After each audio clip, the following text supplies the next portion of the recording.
coronavirus, Charlotte's Catholic Diocese is suggesting that parishioners change how they worship. Channel 9's Greg Suskin talked with a priest about what they're doing to try to protect their 500,000 members. Greg.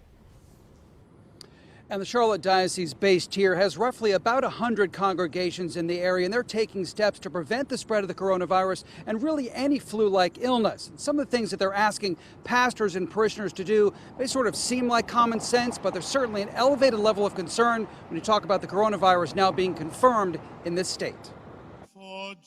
The effort is an attempt to keep people healthy and also avoid some awkward situations when it comes to greeting friends and shaking hands at church.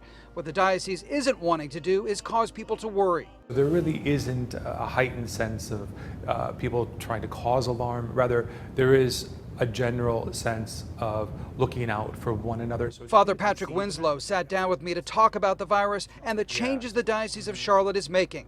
He says it's about staying ahead of the curve. That's why all pastors are being asked to discourage handshaking and avoid extending the sign of peace, which involves a handshake, and no longer taking communion from a chalice that everyone drinks from.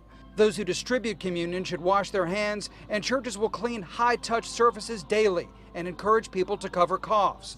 All of this may seem like common sense, but the diocese has taken similar precautions before during bad flu outbreaks. Every week, large congregations come together in Catholic churches throughout Western North Carolina and our diocese.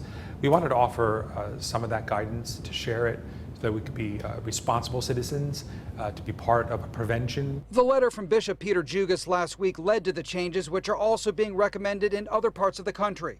This will likely be an ongoing practice until the threat of the spread of coronavirus has passed. And that letter we talked about from Bishop Jugas also made it clear that anyone experiencing any kind of symptoms or think that they might have been exposed to the virus, well, they want you to watch services on live streaming from home. Erica, back to you.